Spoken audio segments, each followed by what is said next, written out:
Python programming অনুশীলন করার জন্য আমাদের যে একটি কম্পিউটার থাকতেই হবে বিষয়টি এমন নয়। এই ভিডিওতে আমি দুটি অ্যাপ আপনাদের সঙ্গে শেয়ার করছি, যে দুটি অ্যাপের সাহায্যে বা যে দুটি পাইথন আইডিইর মাধ্যমে আমরা আমাদের হাতে থাকা স্মার্টফোনটির সাহায্যেও খুব সহজে পাইথন প্রোগ্রামিং অনুসরণ করতে পারবো। তো প্রথমেই আমি প্লে স্টোরে যাচ্ছি, প্লে স্টোরে চলে যাব এবং এখান থেকে সার্চ বক্সে আমরা টাইপ করব পাইড্রয়েড এবং সেক্ষেত্রে এরকম একটি আইকন বিশিষ্ট আমরা অ্যাপ দেখতে পারবো। সেটাকে আমরা ইনস্টল করে নেব। আমি আগে থেকেই ইনস্টল করে রেখেছি, যার কারণে এটাকে আমি ওপেন করছি। তো ওপেন করে আমরা এখানে এরকম একটা উইন্ডো দেখতে পারবো। এখানে 3 লাইনে ক্লিক করে ঠিক নিচের দিকে সেটিংস অপশনটিতে এখানে অ্যাপিয়ারেন্স এ ক্লিক করে এখানে ফন্ট সাইজটা আমরা বাড়িয়ে নিতে পারি। সেক্ষেত্রে আমাদের ফন্ট সাইজটা একটু বড় হবে এবং কাজ করতে আমাদের সুবিধা হবে। অন্যান্য সেটিংগুলো আপনারা দেখে নেবেন। তো এবার আমি জাস্ট কোড একটি রান করে দেখাই, যে এখানে আমি টাইপ করছি এখন প্রিন্ট এবং প্যারেনথেসিস দিয়ে এখানে ডাবল কোটেশনে আমি লিখছি ওয়েলকাম। ওকে, এখন আমরা কোডটি রান করব। এখানে জাস্ট এই যে প্লে বাটনটি দেখতে পাচ্ছি ডান পাশে হলুদ রঙের, সেখানে আমরা টাচ করব। তার টাচ করে আমরা দেখতে পাচ্ছি যে আমাদের এখানে আমরা ওয়েলকাম আউটপুটটি দেখতে পাচ্ছি।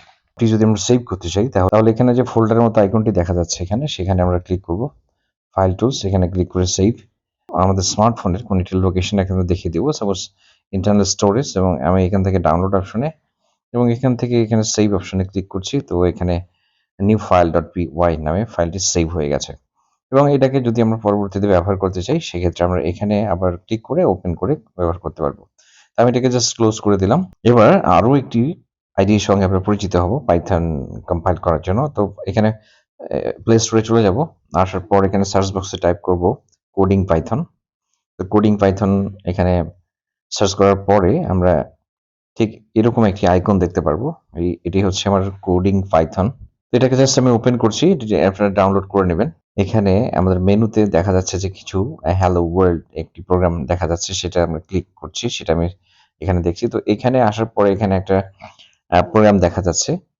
তো এখানে এটাকে যদি আমরা রান করি তাহলে এখানে আমরা এই কোডটি রান করলে এখানে আমাদের কারেন্ট টাইম দেখাচ্ছে বর্তমান।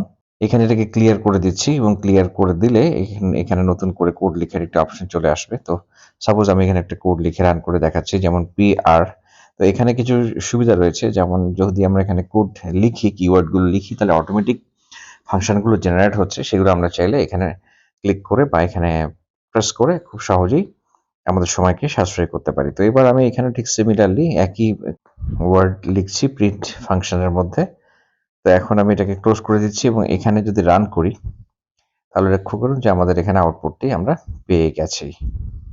তো আমরা চাইলে এটাকে সেভ করতে পারবো। এখানে আমরা যদি মেনুতে ক্লিক করি এবং এখান থেকে সেভ অপশন রয়েছে, সেভ অ্যাজ, এবং সেভ অ্যাজ থেকে এখানে আমরা জাস্ট এখানে এগুলোকে ক্লোজ করে দিয়ে এখান থেকে আমাদের এখানে মাই পাই নামে আমরা সেভ করছি, ওকেতে ক্লিক করছি, তাহলে এটা সেভ হয়ে যাবে। তাহলে এই দুটো অ্যাপ ব্যবহার করে আমরা চাইলে খুব সহজে আমাদের স্মার্টফোনে পাইথন প্রোগ্রামিং প্র্যাকটিস করতে পারবো।